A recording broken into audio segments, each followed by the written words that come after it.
राजस्थान समेत पूरी दुनिया में कोरोना की तीसरी लहर की रफ्तार बेकाबू है, लेकिन इस संकट काल में भी लापरवाही की तस्वीरें सामने आ रही है। इसकी बानगी इस तस्वीर से साफ देखी जा सकती है कि कैसे लोगों की भीड़ कोरोना गाइडलाइन की बेरहमी से धज्जियां उड़ा रही है। जमीन पर बैठे लोगों के बीच 2 गज की दूरी तो क्या 2 इंच की भी दूरी नहीं है। बता दें कि यह तस्वीर भरतपुर के कामा उपखंड के गांव नोनेरा की है, जहां कोविड गाइडलाइन का उल्लंघन करते हुए रागिनी कंपटीशन में भारी संख्या में राजस्थान सहित हरियाणा और यूपी के सैकड़ों लोग इकट्ठा हुए। कार्यक्रम में कोविड गाइडलाइन की धज्जियां उड़ाई गई। कार्यक्रम के मंच पर ग्राम पंचायत सरपंच प्रतिनिधि भी मौजूद नजर आ रहे हैं। जब इस पूरे मामले को लेकर कामा उपखंड अधिकारी से बात की गई तो उन्होंने बताया कि इस मामले में किसी भी तरह की जानकारी नहीं है।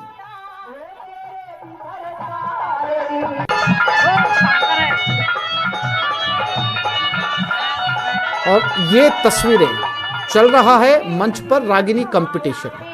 यूपी, हरियाणा और राजस्थान के लोग यहां पर इकट्ठा हैं। खुद सरपंच साहब भी मंच पर हैं। और जब उपखंड अधिकारी से बात की गई तो उन्होंने कहा उन्हें इस मामले की जानकारी नहीं है।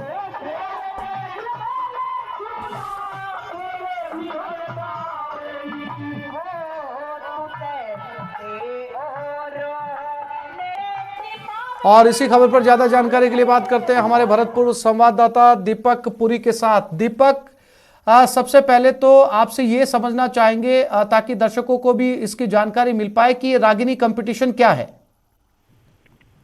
देखिए, बिल्कुल आज से ये रागिनी कंपटीशन ये होता है कि जो हरियाणवी कलाकार होते हैं उनकी जो हरियाणवी और ब्रिज भाषा होती है उसमें मधुर जो संगीत होता है वो आयोजित किया जाता है और उसमें जो है उनको एक भजन जो है वो हरियाणवी भाषा में सुनाए जाते हैं। और उसका ये जो आयोजन है वो कामा उपखंड के गांव नोनेरा में किया गया था। अब आपको बता दें आसिफ की राजस्थान सरकार जो है बढ़ते कोरोना केसों को लगातार देखते हुए बेहद ही जो गंभीर नजर आ रही है, लेकिन उन्हीं के जो प्रशासनिक अधिकारी हैं उनकी अनदेखी के चलते ये जो है कोरोना गाइडलाइन की सरेआम धज्जियां उड़ाई जा रही हैं। ये जो कामा उपखंड का गांव नोनेरा है, यहाँ पर रागिनी कंपटीशन का आयोजन किया गया और इसकी जो है प्रशासन को भनक तक नहीं थी। इस पूरे मामले की जब जो है उपखंड अधिकारी हैं दिनेश शर्मा, उनसे हमारी बात हुई तो उन्होंने दीपक, आपने जब उपखंड अधिकारी को इस घटना के बारे में बताया और उन्होंने कहा कि उन्हें इस बात की जानकारी नहीं है, ये हजारों लोग एक मंच पर। देखिए, बिल्कुल आसिफ, साफ तौर पर जब ये तस्वीरें हमारे सामने आई और हमने जो उपखंड अधिकारी हैं उनसे संपर्क किया कि ये इस तरह का जो कार्यक्रम है वो आयोजित किया जा रहा है, क्या इस कार्यक्रम की परमिशन आपके द्वारा दी गई है या ये बिना अनुमति के जो है कार्यक्रम किया जा रहा है, तो उन्होंने साफ तौर पर कहा कि मुझे इस मामले की जानकारी नहीं है, इस मामले की जो है जानकारी करवाई जाती है। अभी जब हमारी हाल ही में उनसे अभी बात हुई तो उनका कहना यह है कि पुलिस को इस मामले से अवगत करा दिया है, पुलिस मौके पर पहुंच रही है और जो आयोजक है उनके खिलाफ कार्रवाई की जाएगी और जो कार्यक्रम चल रहा है उसको बंद कराया जाएगा। लेकिन आसिफ, साफ तौर पर तस्वीरें जो है रोंगटे खड़ी करने वाली है कि लगातार कोरोना के केस बढ़ रहे हैं, लेकिन इस तरह से हजारों की तादाद में लोग सटे हुए नजर आ रहे हैं और ज्यादातर लोगों के पास तो मास्क भी नहीं है और सोशल डिस्टेंसिंग तो दूर की बात, यहाँ पर जो भी तमाम गाइडलाइन है उनकी सबकी जो है अवहेलना की जा रही है। और ऐसे में यहाँ संक्रमित जो लोग होंगे उनसे देखा जाएगा कि अगर एक भी व्यक्ति इस कार्यक्रम में संक्रमित हुआ तो वो हजारों लोगों को संक्रमित कर सकता है। ये भयावह कर देने वाली जो तस्वीर है वो यहाँ से निकल करके सामने आई है। आसिफ, अब ऐसे में देखना ये होगा कि प्रशासन इनके खिलाफ क्या कार्रवाई करता है, क्या आयोजकों के खिलाफ कार्रवाई की जाएगी और इस कार्यक्रम को कब तक जो है बंद कराया जाता है। जी आसिफ। जी दीपक, जानकारी के लिए आपका धन्यवाद।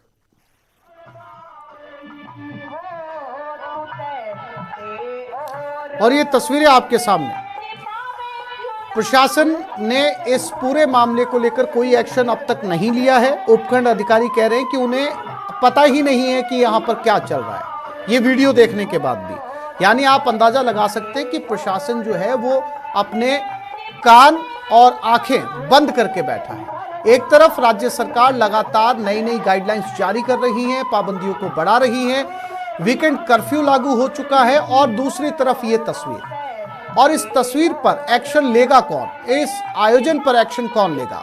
एक्शन प्रशासन लेगा, स्थानीय प्रशासन लेगा, लेकिन स्थानीय प्रशासन ऐसी किसी घटना के होने से ही इनकार कर रहा है।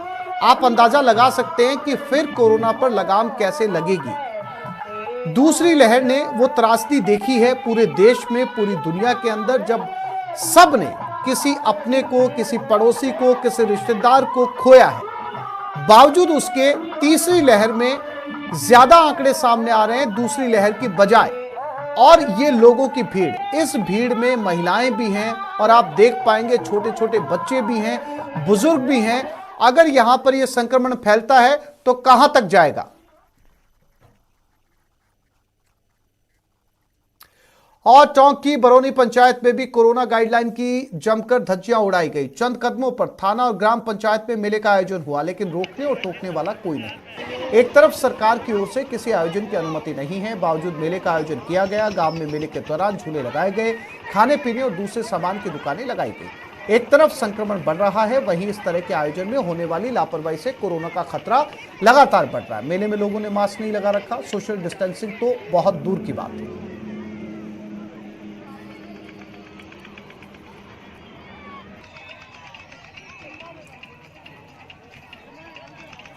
और वासुदेव देवनानी कोरोना पॉजिटिव हो गए। अजमेर से विधायक है वासुदेव देवनानी, होम क्वारंटीन हुए हैं।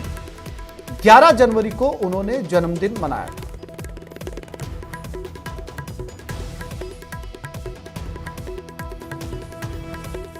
पूर्व शिक्षा मंत्री भी रहे हैं बीजेपी सरकार में। फिलहाल अजमेर से विधायक है। 11 तारीख को जन्मदिन मनाया था। जाहिर सी बात है कि जब बर्थडे मनाया था तो लोगों की भीड़ भी वहां पर मौजूद थी, काफी सारे लोग इकट्ठा हुए थे। और 11 जनवरी को मनाए हुए बर्थडे में कहीं न कहीं संक्रमण हुआ है, जिसके चलते आज वो पॉजिटिव हो गए और इस समय वो होम क्वारंटीन में है।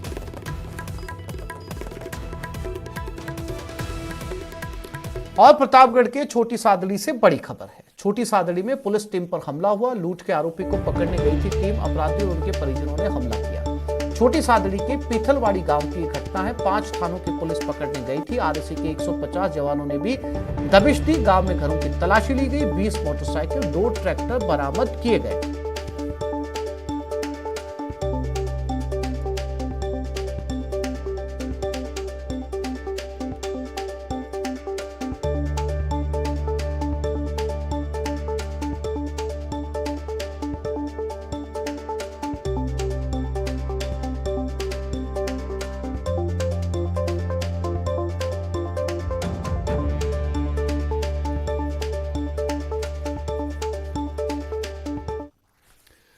बाड़मेर शहर के चौटन सर्किल से बीती रात पुलिस ने लावारिस हालत में खड़ी गाड़ी जब्त की। गाड़ी में देशी शराब भरी हुई थी। पुलिस ने मामला दर्ज कर जांच शुरू कर दी। पुलिस के मुताबिक चौटन चौराहे के पास शुक्रवार दोपहर से एक लावारिस हालत में गाड़ी मिली। इसकी सूचना आसपास के लोगों ने दी। इस पर कोतवाली पुलिस ने गाड़ी को जब्त कर लिया। गाड़ी में 61 पेटी देशी शराब बरामद हुई। इसको भी पुलिस ने जब्त कर लिया। फिलहाल पुलिस इस मामले की जाँच कर रही है। डिपू है बालोतरा और बाड़मेर से, उनसे पता किया तो कि ये गाड़ी यहाँ से भरकर रवाना नहीं होगी। उस गाड़ी में टोटल जो भी शराब थी वो अवैध थी। तो उनको थाना लेके आए और 61 कार्टून, टोटल 5 क्वालिटी है, 61 कार्टून थे टोटल। पवा देसी शराब से भरे हुए पवा के थे उनको जब। शिक्षा नगरी कोटा में आज तड़के दिल दहला देने वाला मामला सामने आया। यहाँ एक छात्रा ने खुदकुशी कर ली। शिखा नाम की यह छात्रा बिहार की रहने वाली थी और 1 साल से कोटा में रहकर मेडिकल की तैयारी कर रही थी। उसने लैंडमार्क सिटी में 6 मंजिला हॉस्टल से कूदकर अपनी जान दे दी। खुदकुशी के कारणों का फिलहाल पता नहीं चल पाया। कुन्हाड़ी थाना पुलिस मामले की जांच कर रही है।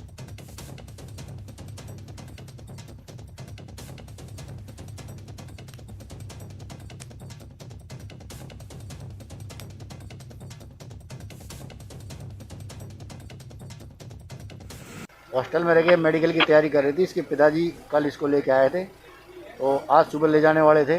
किसी बात को लेकर के नाराज़गी हुई है, जिसमें ये छत से कूदने की सूचना मिली है। एलन में साल भर से पढ़ाई कर रही थी हॉस्टल में रह के। कोटा के कुन्हाड़ी थाना इलाके के लैंडमार्क सिटी में एक कोचिंग छात्रा ने 4 मंजिला एक बिल्डिंग से छलांग लगाकर आत्महत्या कर ली। आत्महत्या की इस घटना के बाद पूरे इलाके में सनसनी फैली हुई है। तस्वीरें आपको दिखाना चाहेंगे। यही वो बिल्डिंग है जिसकी 4 मंजिला इस बिल्डिंग से छात्रा ने आत्महत्या की थी। छात्रा की आत्महत्या के बाद परिजन सदमे में हैं और पूरे इलाके में सनसनी का माहौल है।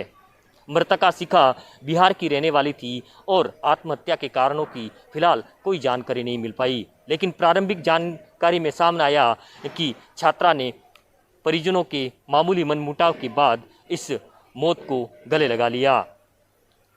फिलहाल कुन्हाड़ी थाना पुलिस पूरे मामले की जांच में जुटी हुई है, लेकिन हृदय विदारक इस तस्वीर के बाद पूरे इलाके में सनसनी का माहौल है।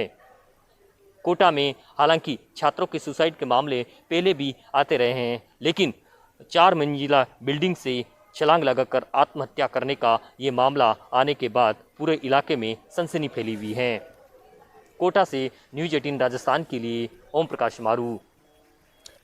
जैसलमेर में 2 युवकों में खूनी संघर्ष हुआ। खूनी संघर्ष में एक की मौत हो गई। आपसी विवाद को लेकर खूनी संघर्ष हुआ। शहर के गफूर भट्ट इलाके का ये मामला बताया जा रहा है।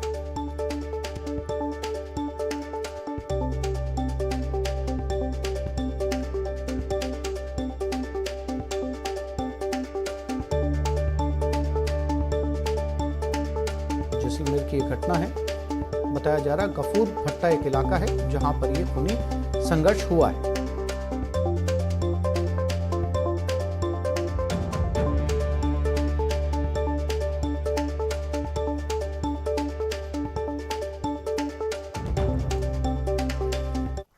और अब बात कोहरे के कहर की। इससे नागौर जिले में भीषण सड़क हादसा हुआ। इस हादसे में 5 लोगों की मौत हो गई, जबकि 2 लोग गंभीर रूप से घायल हो गए। पुलिस ने शवों को कब्जे में लेकर पोस्टमार्टम के लिए भेज दिया है।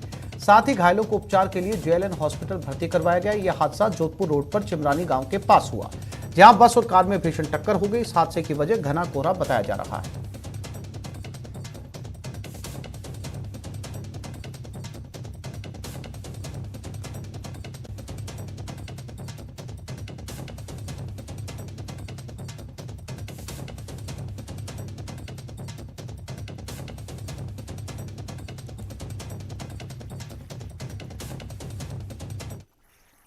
कोटा बारा हाईवे पर बोरखंडी के पास सुबह बड़ा हादसा होने से टल गया। यहां सल्फ्यूरिक एसिड से भरा एक टैंकर बेकाबू होकर बोरखंडी पुलिया के पास पलट गया।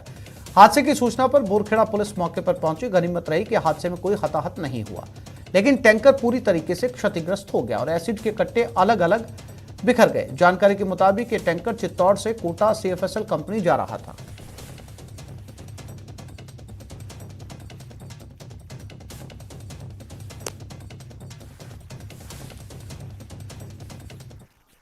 एक छोटे से ब्रेक के लिए रुक रहे, जल्द लौटेंगे।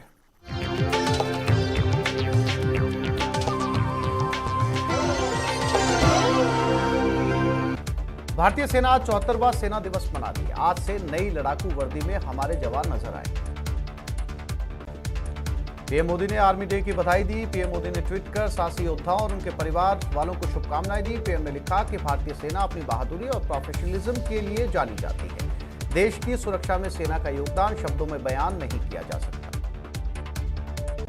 सेना दिवस के अवसर पर विशेष रूप से हमारे साहसी सैनिकों, सम्मानित दिग्गजों और उनके परिवारों को शुभकामनाएं। भारतीय सेना अपनी बहादुरी और प्रोफेशनलिज्म के लिए जानी जाती है। राष्ट्रीय सुरक्षा की दिशा में भारतीय सेना के अमूल्य योगदान के साथ शब्द न्याय नहीं कर सकते। भारतीय सेना के जवान प्रतिकूल इलाकों में सेवा करते हैं और प्राकृतिक आपदाओं सहित मानवीय संकट के दौरान साथी नागरिकों की मदद करने में सबसे आगे हैं। विदेशों में भी शांति अभियानों में सेना के शानदार योगदान पर भारत को गर्व है। पीएम मोदी आज 150 से ज्यादा स्टार्टअप कारोबारियों के साथ बातचीत करेंगे। स्टार्टअप कारोबारी पीएम के सामने 6 विषयों पर प्रेजेंटेशन देंगे। चुनाव आयोग ने 15 जनवरी तक रैली, रोड शो और बाइक साइकिल रैली पर रोक लगाई थी। आज चुनाव आयोग एक बार फिर मीटिंग करने वाला है। रैलियों पर रोक की मियाद खत्म बढ़ाने या खत्म करने पर फैसला करेगा। दिल्ली के गाजीपुर इलाके में मिले संदिग्ध बैग में आईईडी था। फिलहाल एनएसजी के बम निरोधक दस्ते ने गाजीपुर से बरामद आईईडी को डिफ्यूज कर दिया और आईईडी के सैंपल लिए हैं। रेल मंत्री अश्विनी वैष्णव ने जलपाईगुड़ी में गुवाहाटी बीकानेर एक्सप्रेस के दुर्घटना स्थल का दौरा किया। उन्होंने कहा कि बहुत ही दुखद भाग्यपूर्ण घटना है। जांच शुरू कर है और पीएम खुद लगातार इसकी निगरानी कर रहे हैं। बीकानेर गुवाहाटी एक्सप्रेस हादसे पर सीएम अशोक गहलोत ने बड़ा ऐलान किया। गहलोत सरकार घायलों को आर्थिक मदद देगी। गंभीर घायलों को 1 लाख रुपए की मदद दी जाएगी, जबकि सामान्य घायलों को 50,000 रुपए की आर्थिक सहायता दी जाएगी। देश में पिछले 24 घंटों में कोरोना वायरस के 2,68,833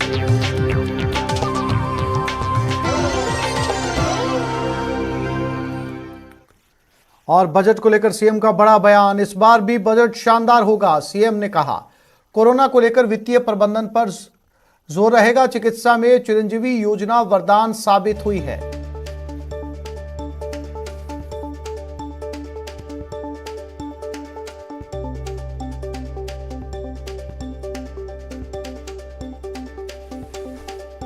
तो इस बार के बजट को लेकर सीएम ने कहा है कि इस बार का बजट भी शानदार रहने वाला है।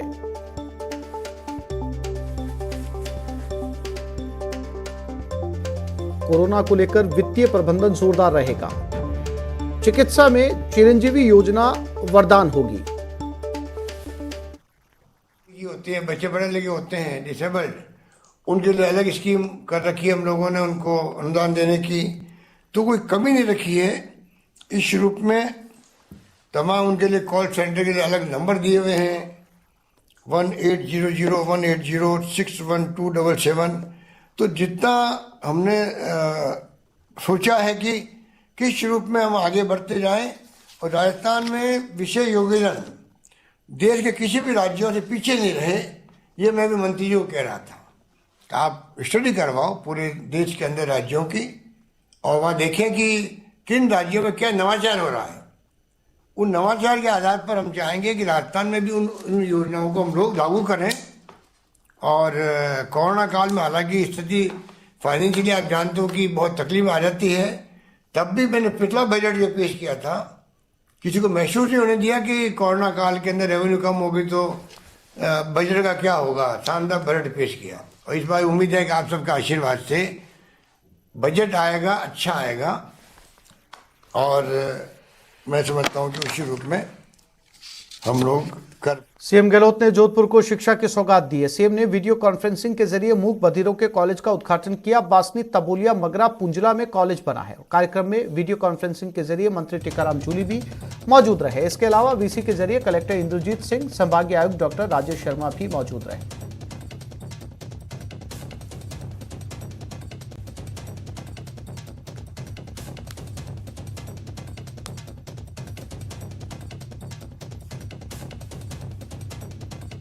हमने कुछ योजना चला रखी है पहचान पत्र देने की, डिसेबिलिटीज को अलग पहचान पत्र दिया जा रहा है। मैंने 1000 पदों की भर्ती करी है अभी 3rd ग्रेड रीट के अंदर विशेष योग्यजनों की।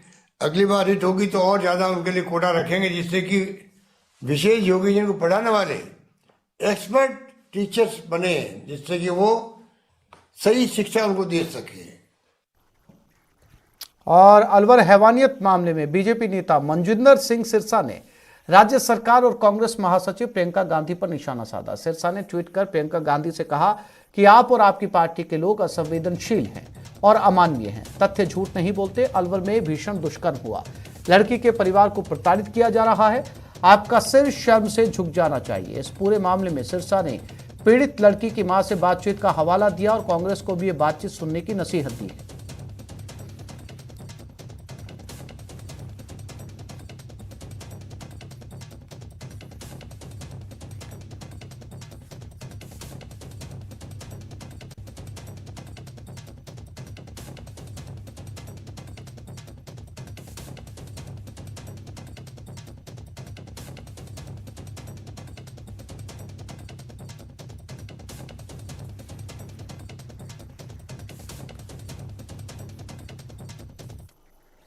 और भरतपुर में न्यूज 18 राजस्थान की खबर का असर हुआ। कामा उपखंड के गांव नोनरा में चल रहे रागिनी कंपटीशन कार्यक्रम को बंद करवा दिया गया है।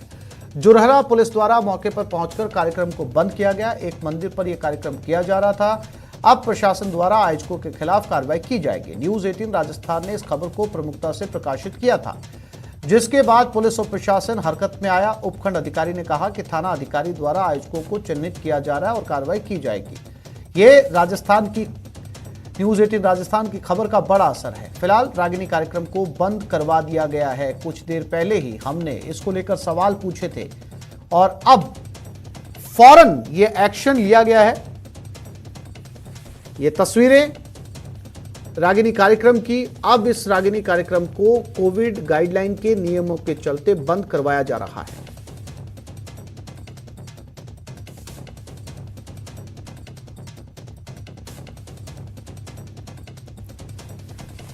हमने लगातार बताया था कि तमाम पाबंदियों और सख्तियों के बावजूद उत्तर प्रदेश, मध्य प्रदेश, हरियाणा और राजस्थान के लोग एक मंच पर इकट्ठा है। दीपक पुरी भरतपुर से हमारे साथ जुड़ गए।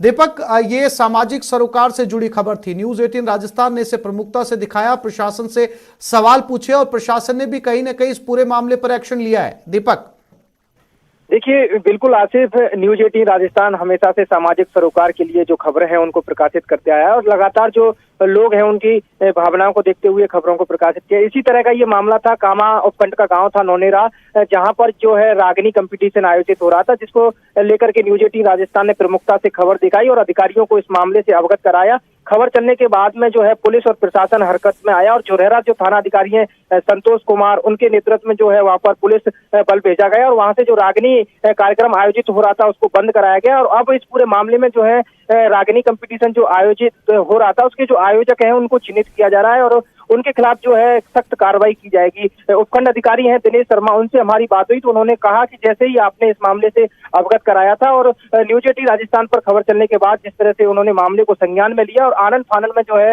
इस कार्यक्रम को बंद कराया गया, तो ऐसे में कहीं ना कहीं जो लोग थे, हजारों की तादाद में लोग वहां एकत्रित हुए थे, संक्रमण का खतरा। इसके अलावा एक और महत्वपूर्ण बात है और वो महत्वपूर्ण बात यह है कि जब भी इस तरीके के बड़े आयोजन किए जाते हैं नजदीकी थाने के अंदर, जो सबसे नजदीकी थाना लगता है, जिस इलाके के अंदर इस तरीके के कार्यक्रम किए जाते हैं, उस थाने में सूचना दी जाती है।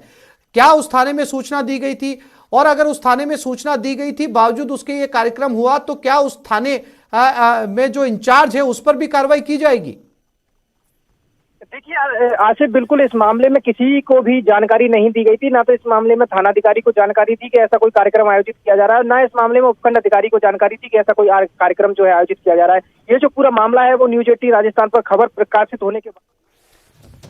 जी दीपक, जानकारी के लिए आपका धन्यवाद। न्यूज 18 राजस्थान की खबर का एक बार फिर से दमदार असर। फौरन अब इस कार्यक्रम को यहां पर जो है वो बंद करवाया जा रहा है।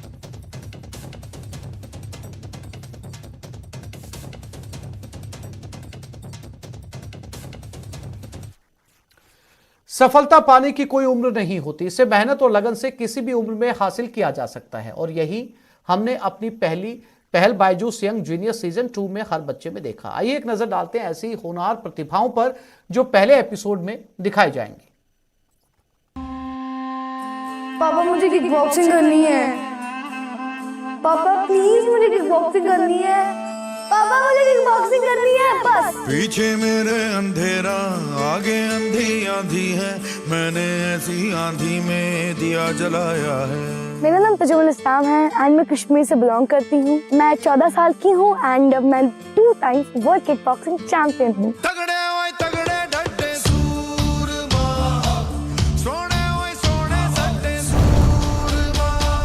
सबसे बड़ी प्रॉब्लम थी कि सोसाइटी, बाकी लोग उन दोनों कहते थे कि गर्ल को शादी करना, झाड़ू पोछू मारना बस दूसरे घर में। मुझे भी बहुत ज्यादा ताने, उनके टॉन्ट जो देते थे फेस करना पड़ा, बट हार नहीं मानी। जितने भी पीछे मेरे घर हैं सब में लड़कियां होंगी, ठीक है। मैं चाहती हूँ मेरी तरह नहीं, मुझसे भी आगे बढ़े। ओलंपिक्स में गोल्ड लेकर आए अपनी कंट्री के लिए।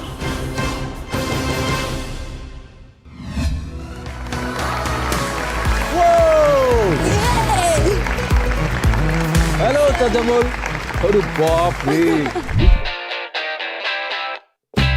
मेरा नाम हरमनजोत सिंह है, मैं 14 इयर्स ओल्ड हूँ। कंप्यूटर प्रोग्रामिंग सीखने के बाद मैंने अपना सबसे पहला एप्लीकेशन बनाया जिसका नाम था रक्षा वुमेन सेफ्टी ऐप।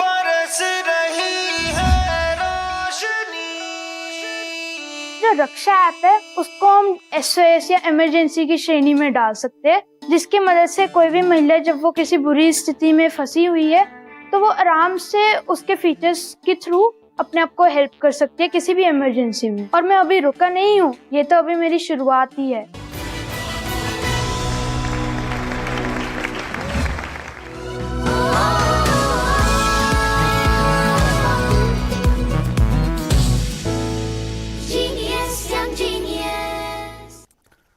तो इस बुलेटिन में फिलहाल इतना ही। नमस्कार।